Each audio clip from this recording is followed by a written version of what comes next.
Fala galera, meus queridos, minhas queridas, tudo bem com vocês? Pessoal, na aula de hoje nós vamos falar um pouquinho da segunda fase da prova da FUVEST, né? Primeiro eu quero parabenizar aqueles alunos que passaram da primeira fase, né? Que já não é uma fase tão fácil, né? Então aqueles que tiveram êxito aí, parabéns, né? Aqueles que não conseguiram, que não possa desanimar, que haverá outras oportunidades aí. Mas aqueles que passaram agora já estão com a cabeça focada aí na segunda fase da FUVEST, né? E uma coisa que eu tenho que falar sobre a prova da FUVEST, da parte de Química, pessoal, da segunda fase, é que agora chegou a hora da peneira verdadeira, né? É agora que eles vão ver aqueles alunos que realmente têm um conhecimento técnico da parte de Química, ou seja, aqueles que realmente sabem a parte da Química. Uma coisa muito importante já da segunda fase que aqueles candidatos que você está concorrendo na segunda fase já são alunos com uma capacidade de conhecimento técnico um pouco maior, uma vez que a peneira inicial já foi feita ali na primeira fase. E o que a gente tem para falar da segunda fase de Química, pessoal? Primeiro, você vai perceber que os exercícios são extremamente complexos, né? Eles pegam alguma história, alguma evidência ambiental, social, histórica associado àquele determinado assunto que ele está perguntando, e dentro desse enunciado ele coloca várias informações. Tantas informações que, se você não promover a organização dessas informações, você vai ficar perdido na questão. Então a primeira dica que eu dou para vocês é essa: promova a organização das informações do enunciado. Isso é muito importante. Jura, pode ser que no enunciado ele dê informações que não irão utilizar? Pode sim. Vocês vão perceber que um dos exercícios que eu vou fazer daqui a pouco, eu vou até comentar isso, ó, pessoal. Aqui ele deu uma informação que a gente nem utilizou, então vai dar capacidade do aluno em interpretar e verificar o que realmente será usado ou não. Tem muitos alunos que falam assim: eu tenho que usar todas as informações, que se ele deu a informação é porque tem que usar no processo resolutivo. Na segunda fase isso não aparece muito. Você vai perceber que na segunda fase da FUVEST tem informações a mais, que ali é apenas para conhecimento técnico. Então a primeira dica importante para você ficar ligado nisso, tá bom? A segunda dica importante que eu poderia dar em relação à segunda fase da FUVEST é a questão da correlação do excesso de conteúdos que ele joga dentro da mesma questão. Você vai perceber que uma questão da FUVEST, ela não tem um determinado conteúdo da química isolado. Você vai perceber que no mesmo exercício você pode trabalhar com funções inorgânicas, ácido, base, sais. Você pode trabalhar com titulação, com concentração mol por litro de soluções. Tudo isso dentro da mesma questão. Você vai perceber que não vai haver uma questão que vai trabalhar, por exemplo, única e exclusivamente a matéria de cinética, ou única e exclusivamente a questão de termoquímica. Até porque a segunda fase da FUVEST, você vai perceber que tem mais de um item. E às vezes dentro de um item, ele pode pedir um determinado assunto da química, por exemplo, química geral, e numa segunda fase pedir físico-química, no segundo item, perdão, pedir físico-química. Então isso acontece muito na questão da FUVEST. Então você não pode ficar com a sua cabeça apenas direcionado num determinado assunto, né? Tem muitos alunos que trabalham como a cabeça, o cérebro, como se fosse caixinhas, como se fosse gavetinhas. Tem a gaveta de gases, a gavetinha de funções inorgânicas, a gavetinha de química orgânica. Você tem que abrir todas essas gavetas, porque dentro de uma mesma questão pode ter essa alta quantidade de conteúdos de várias áreas da química, tá? Então essa é uma segunda dica muito importante que eu queria dar para vocês. E a terceira e última dica que eu gostaria de dar antes da gente fazer alguns exercícios, eu vou fazer alguns exercícios da prova do ano passado para vocês perceberem como a gente colocar essas dicas em prática. A terceira dica que eu queria dar para vocês: sua tranquilidade na hora da resolução do exercício. Se você for muito afoito no exercício, com certeza você não conseguirá fazer, isso pode gerar um desespero emocional. Se é questão de segunda fase da FUVEST, pessoal, você tem que ler, você tem que reler, você tem que observar o que está perguntando, então isso é muito importante. Até nós mesmos, professores, que somos especialistas da área, a gente precisa ler, reler, ver se não tem nenhuma pegadinha no meio do enunciado, então fique atento muito a isso, tudo bem? Após essas 3 dicas, pessoal, o que eu quero fazer com vocês? Eu selecionei aqui três questões muito interessantes que caiu na FUVEST do ano passado, para vocês perceberem o perfil. Vocês vão perceber também que a FUVEST ela não fica presa num único conteúdo. Como eu já disse aí na segunda dica, né? Ela navega por vários conteúdos da química. Então eu poderia falar assim, Jura, que conteúdo poderia cair na FUVEST? Pessoal, isso é praticamente impossível. Cai de tudo. Cai da parte de eletroquímica de pilhas, como eu já falei, cai a parte de funções inorgânicas. Então foi o que eu falei, galera, agora é a segunda fase, é a hora do desempate, eles querem saber realmente aqueles alunos que têm um conhecimento técnico na área, tudo bem? Então o que eu vou fazer agora com vocês? Eu peguei 3 exercícios da FUVEST do ano passado, 3 exercícios, vocês vão perceber que não são exercícios fáceis de fazer, que ele demanda um tempo, eu vou resolver esses exercícios com vocês, tudo bem, galera? Então, pegue aí o primeiro exercício do ano passado, tá? Vocês vão perceber o exercício que eu vou colocar aí na tela para vocês, tá? Se vocês quiserem voltar o vídeo, pausar, reler, antes de olhar a resolução comentada, fiquem à vontade, porque é importante vocês entenderem todo o processo resolutivo da questão, tá bom? Então, a primeira questão que eu selecionei, pessoal, é essa aí, dê uma olhadinha. Pessoal, então o primeiro exercício que eu vou fazer com vocês, tá? Se vocês quiserem dar um print na tela, tá? Que daqui a pouquinho eu vou lá para a lousa para fazer esse exercício com vocês, tá bom? Ele diz o seguinte: o experimento conhecido como chuva de ouro consiste na recristalização à temperatura ambiente do iodeto de chumbo, PbI2.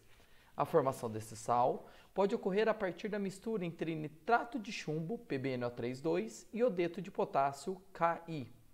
Outro produto dessa reação é o nitrato de potássio, KNO3, em solução aquosa. Tanto o PbNO3,2 quanto o Ki são sais brancos solúveis em água a temperatura ambiente, enquanto o PbI2 é um sal amarelo intenso e pouco solúvel nessa temperatura, precipitando como chuva dourada. Então você perceba, pessoal, que o exercício ele já começa aqui com uma bateria de informações importantes que você deve organizar tais informações, ok? Em um laboratório, o mesmo experimento foi realizado em 2 frascos. Em ambos, 100 ml de uma solução 0,1 mol por litro de PbNO3,2 e 100 ml de uma solução 0,2 mol por litro de Ki foram misturados. Ao primeiro frasco foi também adicionado 20 ml de água, enquanto ao segundo frasco foi adicionado 20 ml de solução 0,1 mol por litro de iodeto de sódio. A tabela a seguir apresenta os dados de solubilidade dos produtos da reação em diferentes temperaturas. Então percebam, pessoal, ele deu a massa molar de cada um dos sais e a solubilidade em água em diferentes temperaturas em grama por litro. Então, quando ele dá em grama por litro, quer saber quantos gramas de cada um dos sais dissolve no máximo em 1 litro. Então, ele dá a 4 graus, quanto dissolve de cada um, a 32 graus Celsius e a 80 graus Celsius. Então, você já percebe nesse exercício, pessoal, a chuva de informações e o tanto de conteúdos de química que está sendo abordado. Perceba, no mesmo exercício, ele está falando de sais, está falando de solubilidade desses sais, já citou ali concentração mol por litro e cita também a massa molar. E por fim, ele ainda vai citar o equilíbrio, perceba. Responda aos itens a seguir, considerando os dados do enunciado e o equilíbrio químico de solubilidade do iodeto de chumbo, PbI2 sólido, em equilíbrio com íons Pb mais 2 aquoso, mais 2 íons iodeto e menos aquoso. Então perceba que ele deu a reação de equilíbrio também.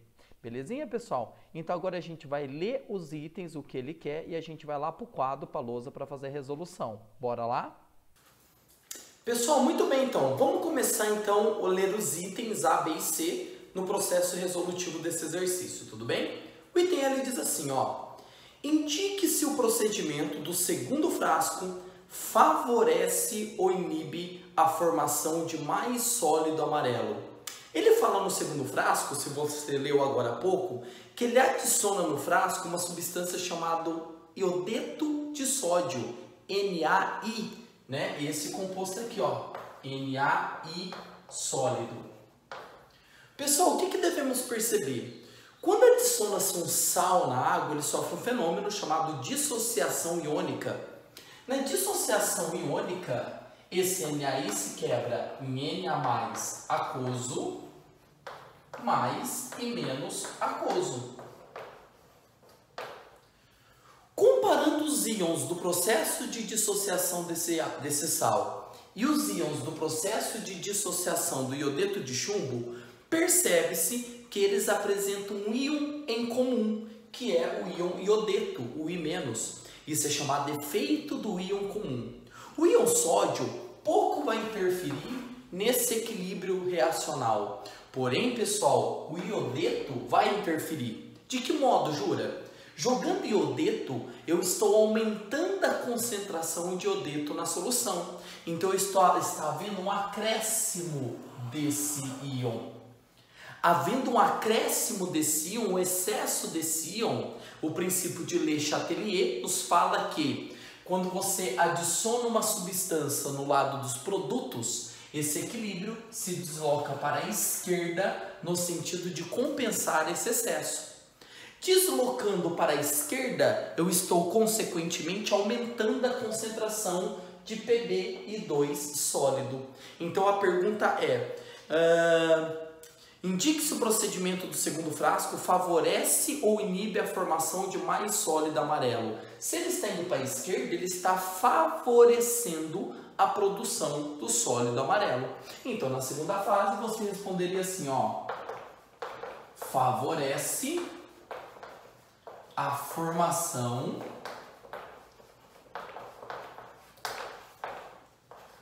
de mais sólido amarelo.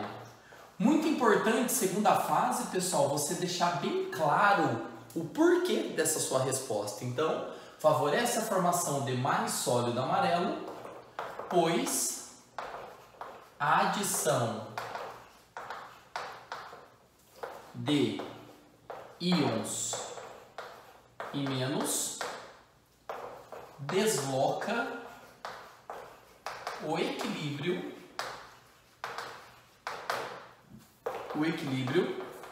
para a esquerda.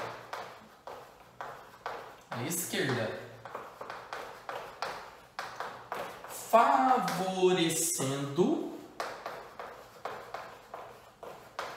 a formação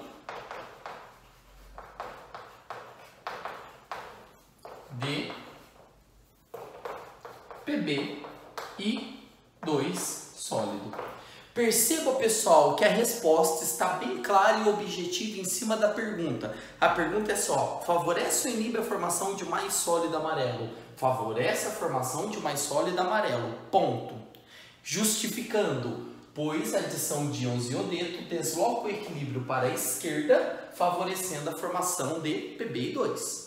Tudo bem, pessoal? Então perceba que você tem que ser bem claro. Jura? E todas aquelas informações que ele deu, que misturou 100 ml de uma solução 0,2 mol por litro, essas informações são informações adicionais. Lembra que eu falei na dica para vocês? Tem muitas coisas que serão dadas ali que nem serão aproveitadas no processo resolutivo. Perceba que para responder o item A, eu me baseei na reação dada de equilíbrio, da dissociação do Pb2 e da informação que ele deu no segundo frasco, quando ele adicionou iodeto de sódio. Deixa eu dar uma olhadinha aqui, pessoal, parece que ele falou isso na última linha, né?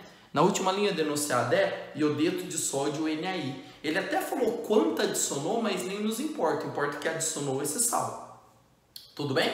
Então o primeiro exercício é por aí. O item B, pessoal, o item B ele pergunta assim, ó. Para separar o precipitado da solução do primeiro frasco e obter o Pb2 sólido e seco, foi recomendado que, após a precipitação, fosse realizada uma filtração em um funil com papel filtro, seguida de lavagem do precipitado com água para se retirar KNO3 formado e, na sequência, esse precipitado fosse colocado para secar. Pessoal, vamos por partes para a gente entender isso. Aqui ele já está entrando em separação de mistura. Pessoal, olha o quanto de conteúdo é perguntado na segunda fase.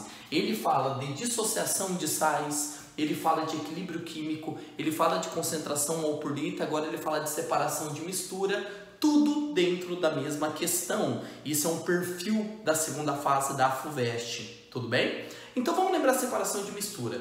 O processo de filtração é um processo comum que nós fazemos na nossa residência, quando a gente coa café, por exemplo, né? A função do processo de filtração é reter o sólido que não dissolve no líquido, permitindo a passagem do líquido pelo papel filtro.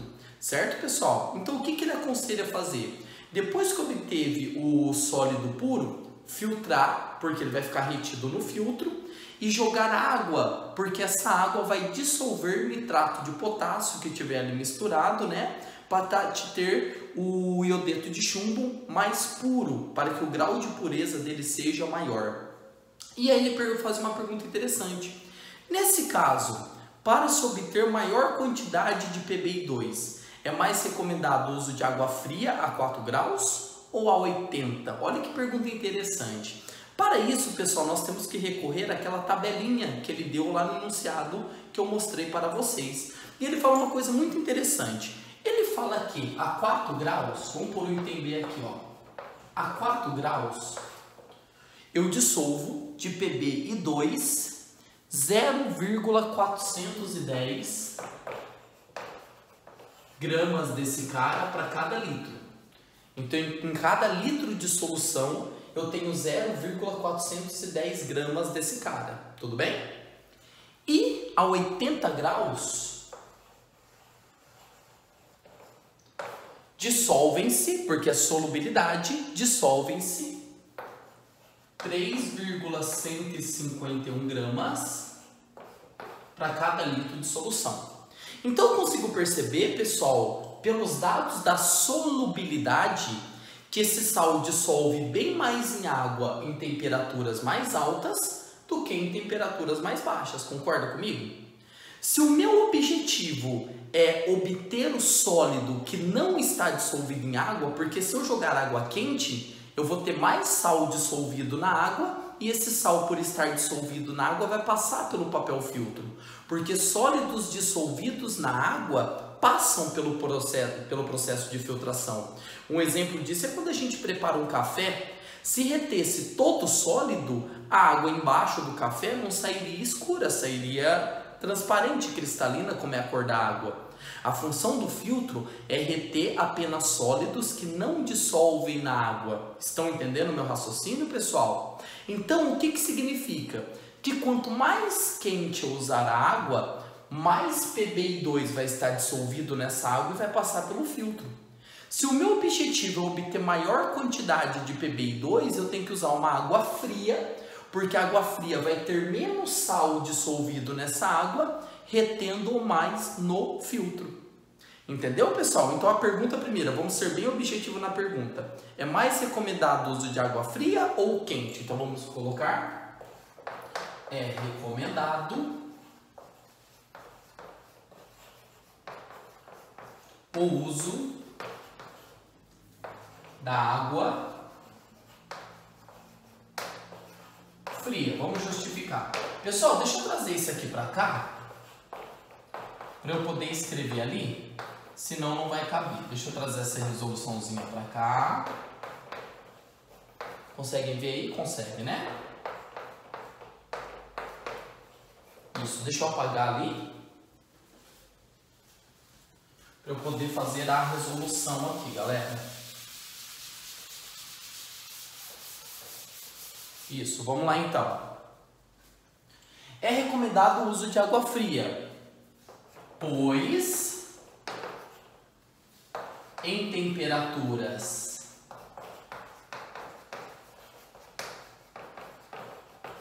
mais baixas, dá para ler ali? Dá, mais baixas,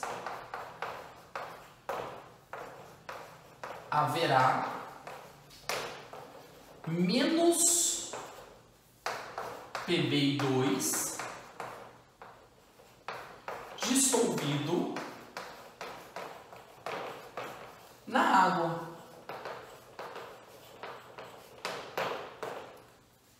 Cristalizando-se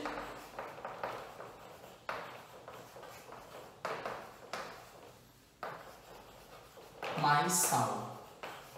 O que é cristalizando, Jura? Cristalizando quer dizer que eu vou ter mais cristais de sal, menos dissolvido na água.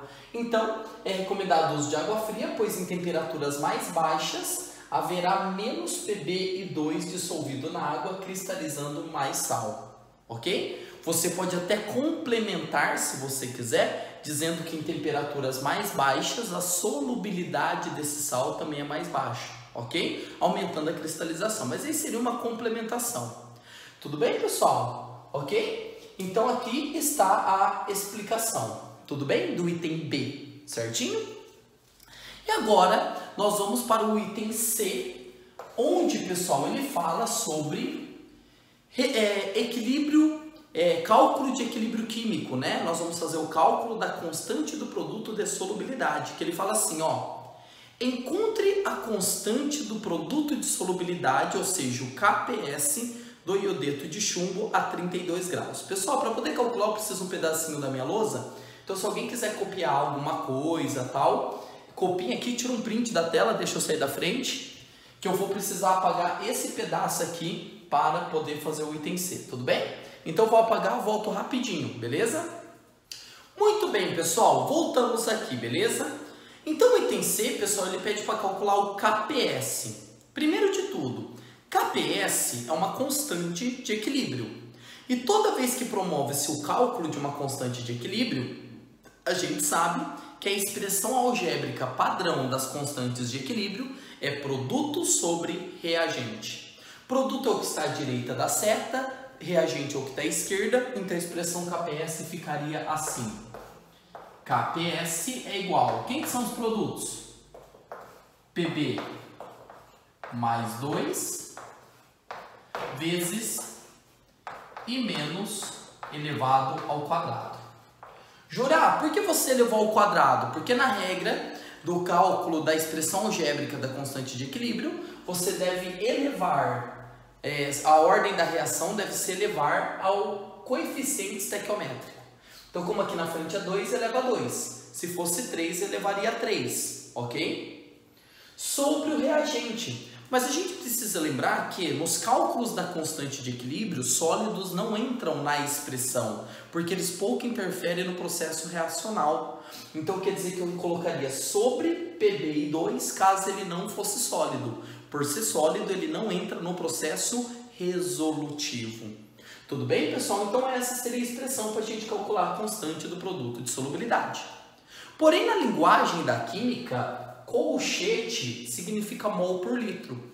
E ele quer que faça esse cálculo, olha lá, a 32 graus Celsius. E a única informação que ele dá para nós é que a concentração de PbI2 a 32 graus Celsius, considerando todo o material que está dissolvido, vou colocar aqui no cantinho, a 32 graus, olhando aqui, 0,922 gramas por litro. Ou seja, ele me dá a concentração do PbI2 em gramas. E eu tenho que transformar isso em mol, porque aqui o colchete, a fórmula pede em mol por litro e não gramas por litro.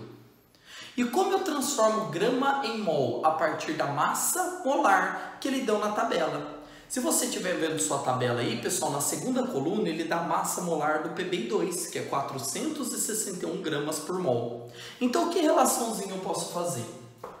Se um mol vale 461 gramas, quantos mols eu tenho em 0,922 gramas? Ou seja, pessoal, eu vou descobrir quantos mols eu tenho por litro a partir do momento que eu transformo grama em mol. Ok, pessoal? Fazendo essa conta aqui, que eu já tinha feito essa conta vai dar 0,002, que em potência de 10 daria 2 vezes 10 a menos 3 mol. Isso significa então, pessoal, que eu tenho 2 vezes 10 a menos 3 mol por litro. Essa é a concentração do PbI2. 2 vezes 10 a menos 3 mol por litro. Então, a primeira coisa do processo resolutivo é transformar grama em mol. Tudo bem, pessoal? Esse é o primeiro passo.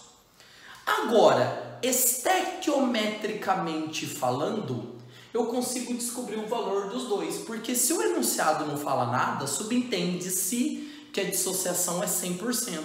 100% quer dizer que todo reagente que eu tinha se transformará em produto. E como eu vou saber essa proporção, Jura? Pelo equilíbrio estequiométrico.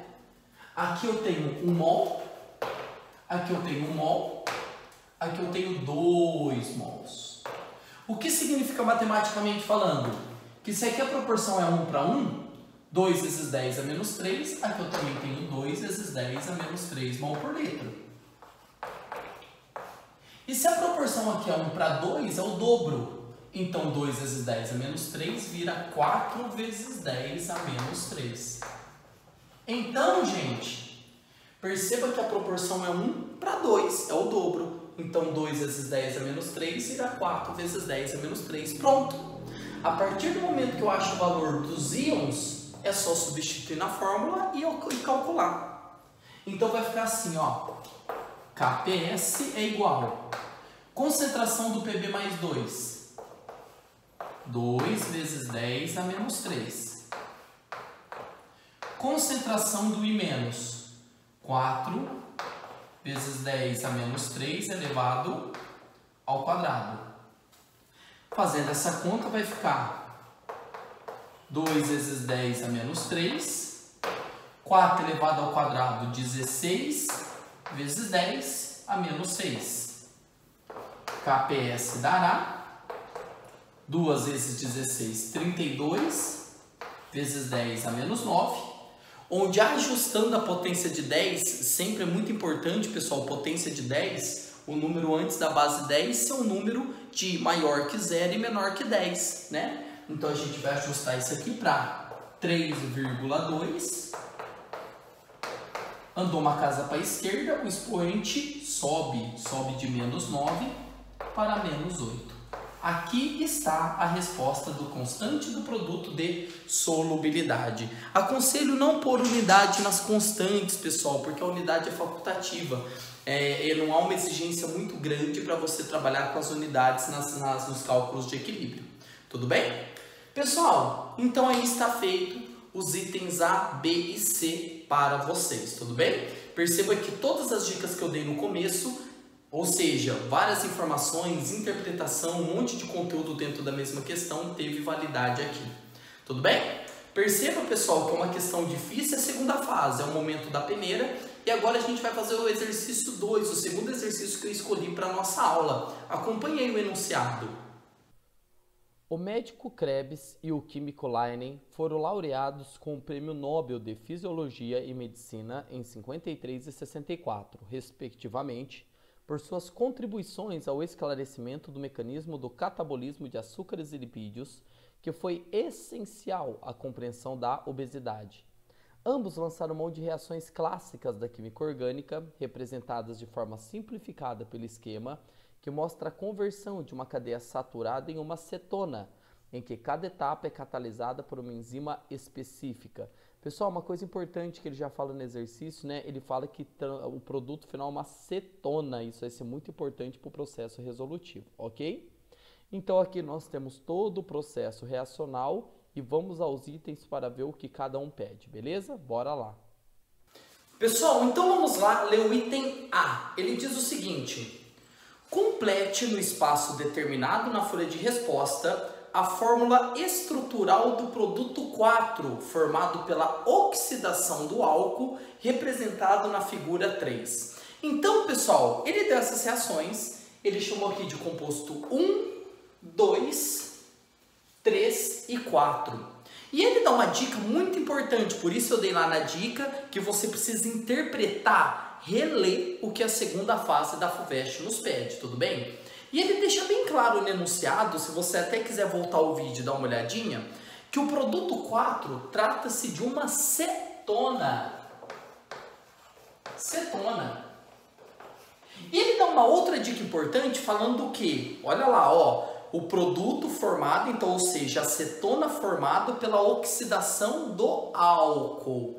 Então, pessoal, que cetona será essa? Primeira coisa que você tem que entender. R1 e R2 são radicais orgânicos. Ele fala isso até no note a dot. Olha o que ele fala, ó. Considere R1 e R2 como cadeias carbônicas saturadas diferentes. Então ele fala que aqui é carbono, aqui é carbono. Tudo bem? Isso quer dizer que esse composto é um álcool secundário. Juro, eu não lembro que é um álcool secundário. Para ser um álcool secundário, o carbono da hidroxila tem que ser um carbono ligado em outros dois carbonos. Então, considerando que a esquerda tem um carbono e que R também é carbono, quer dizer que esse carbono, além de estar ligado na hidroxila, está ligado em outros dois carbonos. Então, é um álcool secundário. E a oxidação de álcool secundário sempre gera uma acetona. E como isso ocorre? A hidroxila ela é substituída por um grupo carbonila. Juro, eu não lembro que é um grupo carbonila. Grupo carbonila é quando tem dupla O. Então, o item A, pessoal, vai ficar assim, ó. A estrutura será a mesma, R1, C, H, C, H, R2, H. Pessoal, até aqui a estrutura é idêntica a essa. O que muda é que no lugar do OH vai entrar um grupo dupla O, carbonila, essa é a acetona. Então o item A pede, né? Complete no espaço determinado a fórmula estrutural do produto 4. Esse é o produto 4. Cetona porque ele tem uma carbonila, uma dupla O em carbono secundário. Só isso que a FUVEST pede no item A. Tudo bem? Item B, vamos fazer o item B aqui embaixo, ó. No item B, pessoal, ele nos pede o seguinte: indique pelo número qual das espécies 1, 2, 3 possui isomeria geométrica cis-trans e desenhe esses isômeros. Vamos lembrar então dessa isomeria, pessoal? Isomerias cis-trans ocorrem em estruturas de cadeia aberta que apresenta ligação dupla e os ligantes do carbono dessa dupla devem ser diferentes entre si. Ocorre também em cadeia fechada, mas não é o caso porque aqui eu não tenho nenhuma estrutura de cadeia fechada, nem a 1, nem a 2 e nem a 3. Se você olhar dessas três, a única que tem ligação dupla é a 2. E se você pegar os ligantes do carbono dessa dupla, são diferentes entre si. O carbono da esquerda tem um H para cima e um radical 1 embaixo. E o carbono da direita tem um H em cima e um radical 2 embaixo. Então, o que apresenta isomeria geométrica é o composto 2. Então, essa é a primeira resposta. É o composto 2. E ele pede para representar quais são esses isômeros, quem que é o cis, quem que é o trans. Vamos lembrar então como identifica? Você vai pegar o composto e passar uma linha imaginária bem entre na dupla dos carbonos que tem os ligantes diferentes entre si, os carbonos da dupla. Então você vai passar uma linha imaginária nesse ponto. E você vai ver a posição dos hidrogênios em relação ao eixo da molécula. Se os hidrogênios estiverem no mesmo plano espacial em relação ao eixo, é o isômero cis. Se os hidrogênios estiverem em planos opostos, é o isômero trans. Vocês lembram disso? Então, esse composto que está aqui representado, ó, HCr1, dupla CR2, H. Se você passar um plano imaginário, pessoal, bem nas duplas, percebe que os hidrogênios estão no mesmo plano espacial. Estar no mesmo plano espacial quer dizer que se trata de isômero cis. Então aqui eu tenho o isômero cis. Esse é o cis. Agora o trans são os hidrogênios em posições opostas em relação ao eixo principal. Então vamos lá? Perceba que o que o Jura fez? Eu inverti a posição dos hidrogênios em relação ao eixo principal, que é a dupla. Um hidrogênio ficou em cima, o outro hidrogênio ficou embaixo em planos diferentes. Então, se a gente passar uma linha pontilhada aqui, a gente percebe que esse é um isômero trans. Então, perceba que esse exercício, pessoal, fala muito de química orgânica, né? Então, a gente precisa lembrar muito aspectos de reações orgânicas, isomeria e etc. Tudo bem? E essa aqui é a resposta do item B. Agora o item C, pessoal, eu vou fazer o item C aqui, deixa eu dividir minha lousa, tá? Então organizam-se aí, ó. Aqui está o item A, aqui está o item B, e agora aqui eu vou fazer o item C, que ele pergunta o seguinte, vamos lá no item C. Se R1 e R2 forem cadeias carbônicas curtas, os compostos representados por 3 seria esse álcool aqui, tudo bem, pessoal? O 3 serão bastante solúveis em água Enquanto que se R1 e R2 forem cadeias carbônicas longas, os compostos representados por 3 serão pouco solúveis ou até insolúvel em água. Primeiro só vamos entender isso, galera. A presença do grupo OH faz com que as moléculas de álcool interajam com água por pontes de hidrogênio, facilitando a solubilidade. Então as moléculas de álcool tendem a ser solúveis em água. Porém, quanto maior a cadeia, isso dificulta a solubilidade desse composto em água. Então bate com o que eu estou falando. Se R1 e R2 forem cadeias longas, isso dificulta a solubilidade em água, ok? Mas vamos continuar a leitura. Por outro lado, os compostos representados por 1 e 2 serão pouco solúveis ou praticamente insolúveis em água, independentemente do tamanho do R1 e do R2. Explica a diferença do comportamento observado entre as espécies 1 e 2 e a espécie 3. A espécie 3 a gente já falou então vou responder a espécie 3. Na espécie 3, o grupo hidroxila, que é o grupo OH, interage com a água por pontes ou ligações de hidrogênio, tá? Você pode escrever pontes ou ligações de hidrogênio.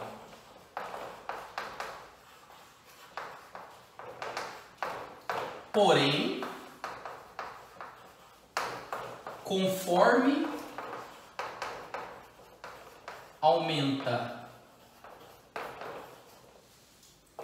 o tamanho da cadeia,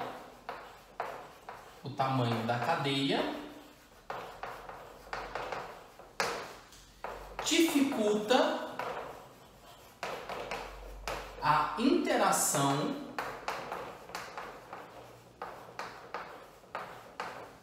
entre as moléculas, dificultando a solubilização em água. Pessoal, aqui eu só expliquei por enquanto a espécie 3, ok? Na espécie 3, o grupo hidroxila interage com a água por pontes ou ligações de hidrogênio. Porém, conforme aumenta o tamanho da molécula, dificulta a interação entre as moléculas, dificultando a solubilização em água. Então, você já explicou a espécie 3. Perfeito, sendo bem objetivo, enfático e direcionado à sua resposta. Agora vamos para a segunda pergunta dentro do mesmo item. Ele está falando que tanto o composto 1 quanto o composto 2, independente do tamanho de R1 e R2, são praticamente insolúveis. E a resposta bate com o que você escreveu na primeira. Se você perceberem, pessoal, tanto o composto 1 quanto o composto 2 são hidrocarbonetos. Hidrocarbonetos têm a capacidade de formar moléculas apolares, com interações do tipo dipolo induzido ou dipolo instantâneo. Essa interação de polo induzido ou dipolo instantâneo presente em moléculas apolares dificulta a solubilização da água, uma vez que a água é polar. E polar e apolar não se misturam, né? A gente já aprendeu isso na matéria de polaridade. Vamos escrever isso então, pessoal? Só que eu vou precisar de um pedacinho do quadro, então tira um print que eu vou dar uma apagadinha aqui no A e B para a gente poder responder, tudo bem? Vamos então lá. Pessoal, então a continuação da resposta do item C, tudo bem? Já comecei aqui e aqui eu vou escrever, vamos lá, deixa eu ver aqui para não sair fora do quadro. Nas espécies 1 e 2,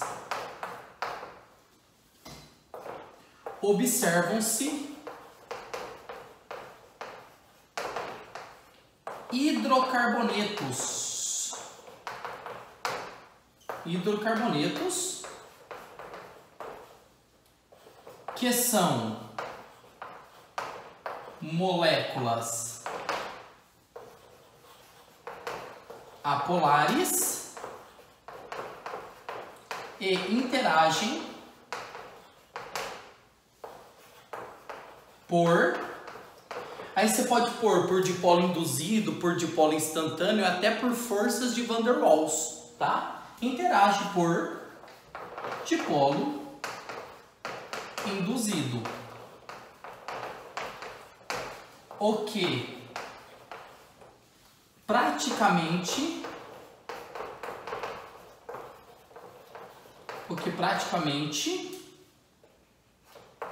os torna insolúveis em água. Perfeito, pessoal, uma resposta bem objetiva, bem direcionada. Vamos lá ver como ficou? Nas espécies 1 e 2, observam-se hidrocarbonetos, que são moléculas apolares e interagem por dipolo induzido, o que praticamente os torna insolúveis em água. Então aqui, pessoal, vou até sair da frente para vocês entenderem, tirar um print aí da resposta C. Perceba que ela é praticamente teórica e envolve aquela materinha de primeiro ano que a gente fala de polaridade e forças intermoleculares, tá bom? Então aqui, pessoal, esse seria o exercício que eu selecionei. Pergunta que mantém o perfil da FUVEST, uma questão muito técnica que envolve vários conteúdos da química. E para a gente encerrar a nossa aula agora, eu escolhi um tema muito legal que caiu ano passado, pode ser que caia esse ano, que é a matéria de pilhas, eletroquímica. Uma matéria super muito bem lembrada em vestibulares da VUNESP e da FUVEST. Vamos ver o enunciado aí dessa matéria de pilhas, então? Vamos lá. O lítio foi identificado no século XIX a partir das observações do naturalista e estadista José Bonifácio de Andrade Silva. Em 2019, esse elemento ganhou destaque devido ao Prêmio Nobel de Química entregue aos pesquisadores John Goodenough, Stan Whittingham e Akira Yoshino, pelas pesquisas que resultaram na bateria recarregável de lítio. Durante o desenvolvimento dessa bateria foi utilizado o eletrodo de COO2, que está representado na reação 1, em conjunto com o eletrodo de lítio metálico intercalado com grafita, que é a reação 2, e um eletrodo de lítio metálico representado na semi-reação 3. Então, pessoal, vocês vão perceber que essas 3 semi-reações aqui desse exercício de eletroquímica serão importantes para o processo resolutivo do exercício. Vamos aos itens. Pessoal, muito bem então. Vamos então aos itens aí desse exercício de eletroquímica? Antes de ler aos itens, eu tenho que ter as semi-reações de redução que a FUVEST deu. Primeiro de tudo, Jora, por que eu sei que são reações de redução? Então já vamos lembrar uma coisa muito importante da química. Toda vez que ele te dá uma semi-reação, você tem que ficar atento ao posicionamento dos elétrons na semi-reação. Perceba que em todos os casos, os elétrons se encontram antes da seta. Aqui, aqui e aqui. Toda vez que os elétrons estiverem antes da seta, ele está representando reações de redução. Caso os elétrons estivessem depois da seta, quer dizer que seria reações de oxidação. Essa dica é muito importante, pessoal, de você bater os olhos e já saber se está sendo dado semi-reações de redução ou de oxidação. Tudo bem? E aí no item A ele fala assim, ó, escreva a reação global da bateria que utiliza o lítio metálico como eletrodo. Pessoal, então vamos voltar no enunciado rapidinho. Ele fala que a pilha é formada pelo eletrodo de cobalto, então seria o primeiro, interligada a um eletrodo que pode ser de lítio com carbono, né? Ele fala até no texto aqui, deixa eu ler novamente, lítio intercalado com grafita, ou o lítio metálico, então ele pode usar o 2 ou o 3. No caso da FUVEST, ele pede a equação global com lítio metálico. Lítio metálico é a 3. Então ele quer, pessoal, que você escreva a equação global formada entre a semi-reação 1 e 3. Ele não pede para considerar o lítio com grafita. Então, primeira coisa que a gente tem que lembrar. Se são reações de redução, quer dizer que uma delas tem que inverter para poder fazer a oxidação. E como eu vou saber qual é que vai se manter? Vamos à lógica. Pelos potenciais de redução, aquele que tiver maior redução é o que vai sofrer redução. Juro, o que você está querendo dizer? Que aquele que tiver maior potencial de redução vai manter a sua equação como está. Se você olhar a primeira e a segunda, percebe que a primeira é maior que a última. Essa é um positivo e aqui é 3,04 negativo. O número negativo nunca é maior que o número positivo. Se esse é maior, quer dizer que a equação dele mantém igual. Então eu vou copiar essa primeira equação. COO2 mais L+, mais um elétron, produzindo LiCoO2. Essa equação permanece, pessoal, porque ela é a maior, ela é a que quer reduzir. Tudo bem?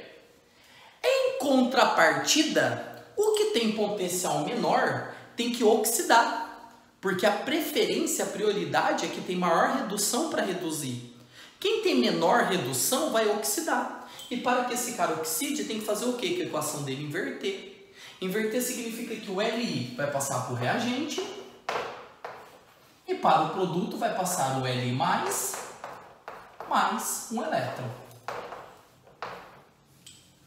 Tudo bem, pessoal?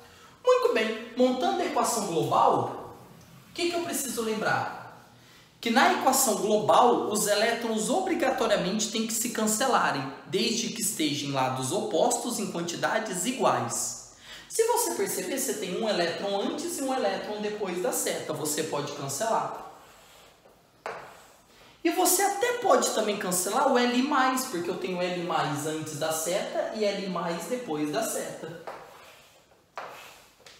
Conclusão, o que sobra é a equação global. Então a equação global vai ficar assim, ó. COO2 mais Li produzindo LiCoO2. Pessoal, então essa é a equação global que ele pede no item A. Perceba que substâncias iguais em lados opostos em quantidades iguais podem ser canceladas. Tudo bem? Essa é a resposta do item A. Vamos para o item B. Indique qual dos dois materiais, lítio metálico ou lítio metálico intercalado com grafito, então ele quer saber desse aqui ou desse aqui, será um agente redutor mais forte. Justifique com os valores dos potenciais de redução. Então vamos lá, galera. O que não pode esquecer, o agente redutor é aquele que sofre oxidação. Não esqueçam isso, no estudo de pilhas vocês aprenderam isso. Agente oxidante sofre redução, agente redutor sofre oxidação. Então, ele quer saber quem que é o melhor agente redutor. Então é aquele melhor que sofre oxidação. E aí, pessoal, pergunto a vocês. Quem que é aquele que sofre mais oxidação? É aquele que tem menor potencial de redução. Porque oxidação é o inverso de redução. Quem tem maior redução, sofre redução. Quem tem menor redução, sofre oxidação. Se a gente pegar os valores, qual dos dois é menor? Menor é o 3,04, que é menor que menos 2,84. Esse aqui é menor. Quer dizer que esse é o que melhor sofre oxidação, consequentemente é o melhor agente redutor. Então a resposta seria... Então, dá para enxergar aí, pessoal? Tá, né? Belezinha. O melhor agente redutor é o lítio metálico.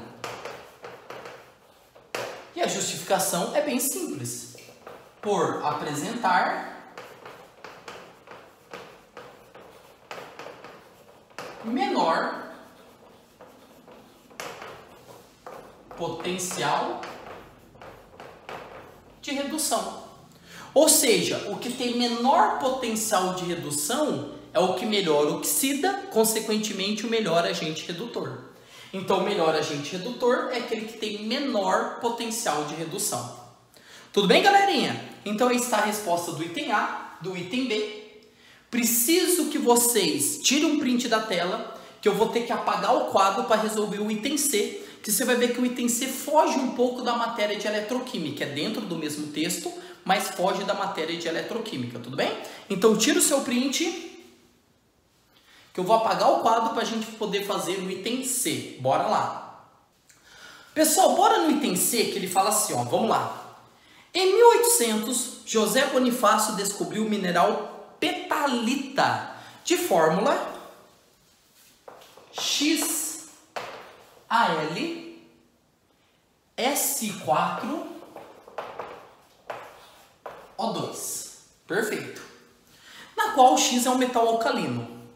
Em 1817, ao assumir que X era sódio Na, o químico sueco John Arthur-Edson, deve ser isso, Arthur-Edson, observou que a petalita apresentaria uma porcentagem de metal alcalino superior ao determinado experimentalmente. Ao não encontrar outros substitutos conhecidos que explicassem essa incongruência, ele percebeu que estava diante de um novo elemento químico que era o lítio. C.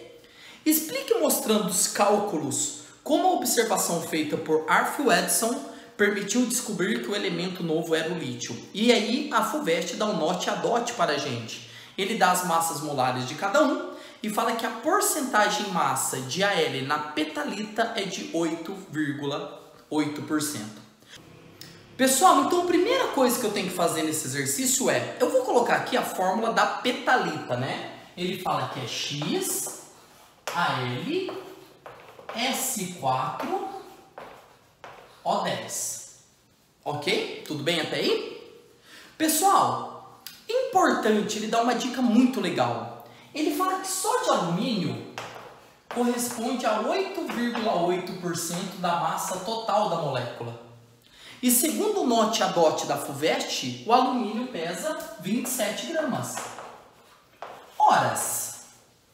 Se um alumínio corresponde a 8,8% da massa e o alumínio pesa 27 gramas, logo eu posso afirmar que 27 gramas está para 8,8% da massa. Concorda comigo, gente? Então, o que eu tenho que fazer? Sabendo que 27 gramas corresponde a 8,8%, eu consigo descobrir a massa da molécula toda. Como, Jura? Sabendo que a molécula toda corresponde a 100% da fórmula. Então, eu vou fazer assim, ó. X gramas corresponde a 100%. E aí, fazendo essa regra de 3, 27 vezes 6 vezes 100 dá 2.700. Dividido por 8,8, essa conta dá 306 gramas. Pessoal, então eu sei que a molécula toda pesa 306 gramas. A molécula toda, 306 gramas. Sabendo que a molécula toda pesa 306 gramas, agora eu posso descobrir quanto pesa a molécula sem ser o X. Como assim, Jura? Vamos lá. O alumínio, segundo o note a dote aí da FUVEST, pesa 27. Como eu tenho um alumínio, esse aqui dá 27. Eu só tenho um alumínio. Silício pesa 28, segundo o note a dote. Né? 28. Eu tenho 4 silícios. Cada silício pesa 28 e eu tenho 4 silícios. Isso aqui dá 112. Eu tenho 16, a massa do oxigênio, a FUVEST deu, que a massa é 16.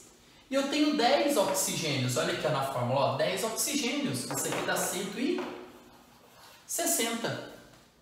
Perceba que desse modo, somando, eu descubro a massa da molécula desconsiderando X.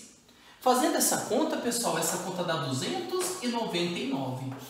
299 é o peso da molécula toda desconsiderando o X. Então pensa um pouquinho comigo. 306 é a massa considerando o X. 299 é a massa da molécula desconsiderando o X. Isso quer dizer que 306 para 299 está faltando 7 gramas. E qual que é a massa do lítio no note a dote? 7. Do sódio é 23. Como está faltando 7 gramas, eu consigo confirmar então que o X é o lítio. Não pode ser o sódio porque a massa do sódio é 23. Se eu somar 23 nos 299, ultrapasso os 306. Para que bata 306, tem que ser o lítio.